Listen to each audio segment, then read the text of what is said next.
Rowdy sheeter ಬಿಕ್ಲು Shiva ಕೊಲೆ ಪ್ರಕರಣಕ್ಕೆ ಸಂಬಂಧಪಟ್ಟಂತೆ ಸಿಐಡಿ ಅಧಿಕಾರಿಗಳು ಕೋರ್ಟ್ಗೆ ಚಾರ್ಜ್ ಶೀಟ್ ಅನ್ನು ಸಲ್ಲಿಕೆ ಮಾಡಿದ್ದಾರೆ.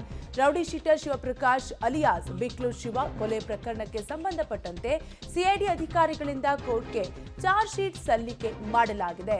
4236 ಪುಟಗಳ ಚಾರ್ಜ್ ಶೀಟ್ ಸಲ್ಲಿಕೆ ಮಾಡಿದ್ದಾರೆ ಸಿಐಡಿ ಅಧಿಕಾರಿಗಳು. A5 ಬಸವರಾಜ್, A20 ಅಜಿತ್ ವಿರುದ್ಧ ಅಧಿಕಾರಿಗಳು ಚಾರ್ಜ್ ಶೀಟ್ ಅನ್ನ ಸಲ್ಲಿಕೆ ಮಾಡಿಲ್ಲ. ತಲೆಮರೆಸಿಕೊಂಡಿರುವ ಆರೋಪಿಗಳು ಪೊಲೀಸರಿಂದ ಹುಡುಕಾಟವನ್ನು ಕೂಡ ಮತ್ತೊಂದು ಕಡೆ ಮಾಡಲಾಗ್ತಾ ಇದೆ.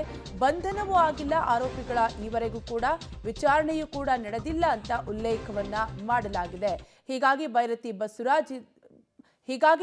ಬಸವರಾಜ್ ವಿರುದ್ಧ ತನಿಖೆ ಮುಂದುವರೆದಿದ್ದು, A20 ಅಜಿತ್ ವಿರುದ್ಧವೂ ಕೂಡ ತನಿಖೆ ಮುಂದುವರೆದಿದೆ ಅಂತ ಸಿಐಡಿ ಅಧಿಕಾರಿಗಳು ಚಾರ್ಜ್ ಶೀಟ್ನಲ್ಲಿ ಉಲ್ಲೇಖವನ್ನ ಮಾಡಿದ್ದಾರೆ. ಒಟ್ಟಾರೆಯಾಗಿ ರೌಡಿ ಶೀಟರ್ ಬಿಕ್ಲು ಶಿವ ಕೊಲೆ ಪ್ರಕರಣಕ್ಕೆ ಸಂಬಂಧಪಟ್ಟಂತೆ 4236 ಪುಟಗಳ ಚಾರ್ಜ್ ಶೀಟ್ ಅನ್ನ ಸಿಐಡಿ ಅಧಿಕಾರಿಗಳು ಕೋರ್ಟ್ಗೆ ಸಲ್ಲಿಕೆಯನ್ನ ಮಾಡಿದ್ದು, ಆದರೆ ಮುಖ್ಯವಾಗಿ A5 ಬಸವರಾಜ್ ಹಾಗೂ A20 ಅಜಿತ್ ವಿರುದ್ಧ ಚಾರ್ಜ್ ಶೀಟ್ ಸಲ್ಲಿಕೆ ಮಾಡಿಲ್ಲ. ತಲೆಮರೆಸಿಕೊಂಡಿದ್ದಾರೆ ಆರೋಪಿಗಳು. ಹೀಗಾಗಿ ಪೊಲೀಸರು ಹುಡುಕಾಟವನ್ನು ನಡೆಸ್ತಾ ಇದ್ದಾರೆ.